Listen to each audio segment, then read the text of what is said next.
நெய்க்குளத்தில் அம்பிகை உருவம்.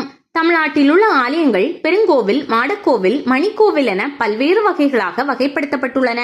ஒரு ஆலயத்தினுள்ளே மற்றொரு ஆலயம் உள்ள அமைப்பை இளங்கோயில் என்று சொல்வார்கள். கும்பகோணம் அருகே திருமியசூரில் உள்ள லலிதாம்பிகை சமேத அருணாச்சலேஸ்வரர் ஆலயம் இத்தகைய இளங்கோவில் அமைப்பில் கட்டப்பட்டு உள்ளது.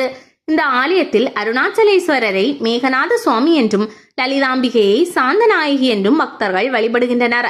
5 நிலைகள் கொண்ட கிழக்கு பார்த்த மேகநாத சுவாமி ஆலய ராஜகோபுரம் கம்பீரமாக காட்சியளிக்கிறது. ஆலயத்தின் 4 புறங்களிலும் தேரோடும் அழகிய வீதிகள் உள்ளன. தேர்நிலைக்கு அருகில் தென் திசை நோக்கி சித்தி விநாயகர் தனி ஆலயத்தில் கோவில் கொண்டிருக்கிறார்.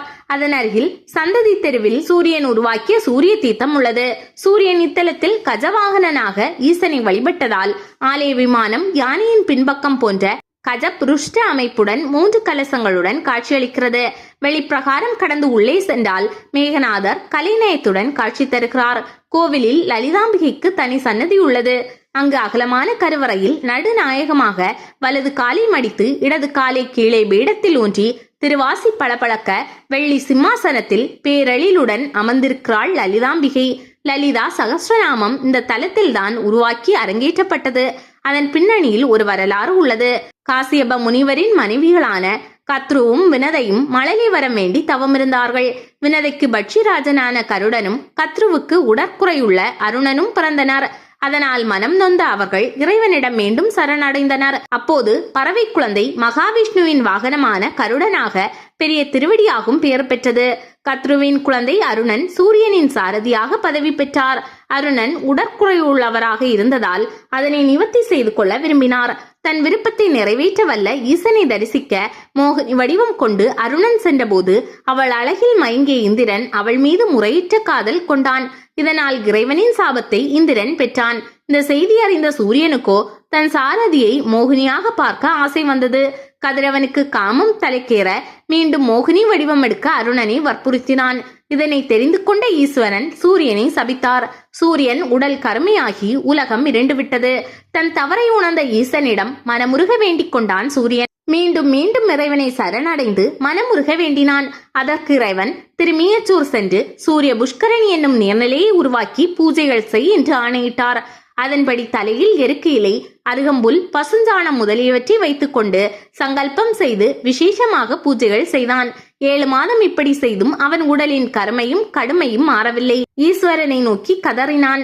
சுவாமியும் அம்பாளும் ஏகாந்தமாக இருக்கும் ஒரு அமைதியான வேளையில் சூரியனின் அலறல் அபஸ்வரமாக ஒலித்தது. அம்பாளுக்கு கோபம் வந்து சூரியனை சபிக்க நினைத்த போது ஈசன் அவளை தடுத்தார். இப்போதுதான் சாப விமோசனம் பெறும் நிலைக்கு வந்திருக்கிறான் சூரியன். மீண்டும் சபித்தால் உலகம் இருளில் மூழ்கிவிடும். எனவே நீ சாந்தமடைந்து உலகம் பிரகாசிக்க தவம் இருப்பாயாக என்று கேட்டுக்கொண்டார்.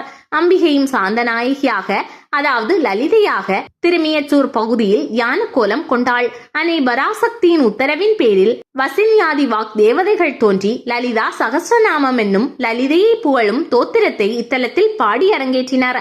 அதில் வரும் ஸ்ரீமாதா என்னும் முதல் நாமத்தின்படி அகிலாண்ட கோடி பிரம்மாண்ட நாயகியாய் இந்த அகிலத்திற்கே அன்னையாய் திருமியச்சூர் தேவி அருள்கிறாள். ஹைக்ரீவ சொற்படி அகத்திய முனிவர் திருமியச்சூர் வந்தார். சூரியன் அப்போது சாந்தநாயகிக்கு பூஜை செய்து கொண்டிருப்பதை பார்த்தார். தானும் அன்னையை வணங்கி லலிதா நவரத்ன மாலை என்கிற பாடல் தொகுப்பை பாடினார். லலிதா நவரத்ன மாலையை இத்தலத்தில் பாடினால் லலிதா சகஸ்ரநாம பாராயண பலன் கிட்டும் என்பார்கள். இத்தேவியின் சன்னதி கொலுமண்டபம் போல ஒரு ராஜ தர்பார் போல் தோற்றமளிக்கிறது.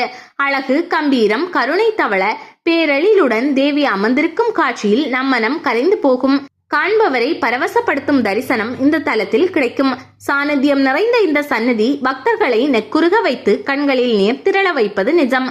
மனதில் நினைக்கும் கோரிக்கைகளை எல்லாம் நிறைவேற்றி தருவது மனோன்மணி. அந்த மனோன்மணி வடிவில் பக்தர்களின் கோரிக்கை எதுவானாலும் நிறைவேற்றி தருகிறாள் இந்த லலிதாம்பிகை. சித்ரா பௌர்ணமியும் சுவாதி நட்சத்திரமும் ஒன்றாக வரும் நாள் மிக விசேஷமானது. அன்று வானில் இருந்து விழும் மழை துளி சிப்பியினுள் நுழைந்தால் அது நல்முத்தாக மாறிவிடும். அந்நாள் 3 ஆண்டுகளுக்கு ஒரு முறையே வரும். அந்த நன்னாளில் இத்தல லலிதாம்பிகைக்கு ரூயே சாரம் அணிவிக்கப்பட்டு வழிபாடுகள் நடைபெறுவது வழக்கம். விஜயதசமியின் போது 4 மூட்டை அரிசியில் சர்க்கரை பொங்கல் தயாரித்து அதன் நடுவில் நெய்க்குளம் அமைத்து தேவியின் முன்பு படைப்பார்கள். அர்ச்சகர் கற்பூர ஆரத்தி காட்டும் போது அந்த நெய்க்குளத்தில் தேவியின் பிம்பத்தை தரிசிப்பது அபூர்வமான வாய்ப்பு. சூரியன் பூஜை செய்ததால் சித்திரை மாதம் 21 முதல் 27ஆம் தேதி வரை தினமும் அதிகாலையில் பெறும் சூரிய கிரகணங்கள் ராஜகோபுரம் வழியாக கொடிக்கம்பம், பலிபீடம், மகாமண்டபம், ஸ்நபன மண்டபம், அத்த மண்டபம் ஆகியவற்றை கடந்து கருவறையில் ஈசனின் மீது படர்வது அற்புதமான நிகழ்வு. இந்த பூஜையில் அகத்தியர் எந்த வடிவிலாவது வந்து கலந்து கொள்வதாக ஐதீகம். அப்போது மேகநாத சுவாமிக்கு நெல்லிக்கட்டைகள் ஊறிய நீரால் அபிஷேகம் செய்யப்படுகிறது. சூரியனைப் போலவே யமதர்மராஜனும் சனீஸ்வரரும் மேகநாத சுவாமியிடம் அளவற்ற அன்பும் பக்தியும் கொண்டிருந்தனர். அதனால் யமனுக்கு உகந்த சதய நட்சத்திரத்தன்று சுவாமிக்கு யமலோக விருட்சமான பிரண்டையை உணவாக்கி சாதத்துடன் கலந்து அன்னதானம் செய்து தாமரை இலையில் சங்கு புஷ்பத்தை வைத்து அர்ச்சனை செய்தால் உடல் நோய்களும் பாவங்களும் அகலும் என்பது ஐதீகம். திருமியச்சூரில் ஈசனுக்கு தான் செய்த விசேஷ பூஜை பற்றியும் அதனால் தான் பெற்ற பலனையும் நசிகேதனுக்கு யமதர்மன் சொன்னாராம். இக்கோவிலை பற்றியும் அதில் உறையும் ஈசன் பற்றியும் நாவுக்கரசர் பாடியிருக்கிறார். திருஞான சம்பந்த பெருமானாலும் பாடல் பெற்ற தலம் இது. பிரதான கோவிலும் இளங்கோவிலும் பிற்கால சோழர் காலத்து திருப்பணியாகும். திரு சுற்றி வலம் வரும்போது கோபத்துடன் எழுந்து செல்லும் அம்பிகையை அரவணைத்து வலது கரத்தால் அம்பிகையின் முகவாயை பிடித்து சாந்தப்படுத்தும் ஈசனின் சிற்பம் மனதை கவர்கிறது. பக்தர்கள் குறைந்தபட்சம் 10 நிமிடங்களாவது நின்று பார்த்தால் அந்த சிற்பத்தை ரசித்து விட்டுதான் செல்வார்கள். அவ்வளவு அழகு. இவரை கஷேத்திர புராணேஸ்வரர் என அழைக்கிறார்கள். கோவிலை சுற்றியுள்ள கோஷ்ட சிற்பங்கள் சில பிரமிப்பூட்டுகின்றன. அதில் ரிஷபாரூட சிற்பத்தை குறிப்பிட்டு கூறலாம். வடக்கு பிரகாரத்தில் அஷ்டபுஜ துர்க்கை அன்னை லலிதையை போலவே சாந்த வடிவாக தரிசனம் அளிக்கிறாள். பக்தர்களுக்கு இல்லற நலம், குழந்தைகளின் கல்வி, செய்தொழிலில் மாங்கல்ய பலம், நீண்ட ஆயுள், குறைவற்ற உடல் நலம் போன்றவற்றை அருளி பாதுகாக்கிறாள் இத்தலத்தில் லலிதாம்பிகை. கும்பகோணத்திலிருந்தோ மயிலாடுதுறையிலிருந்தோ திருவாரூர் செல்லும் பிரதான சாலையில் பேரளம் என்னும் ஊருக்கருகில் அமைந்துள்ள திருத்தலம். அடிக்கடி பஸ் வசதி உள்ளது.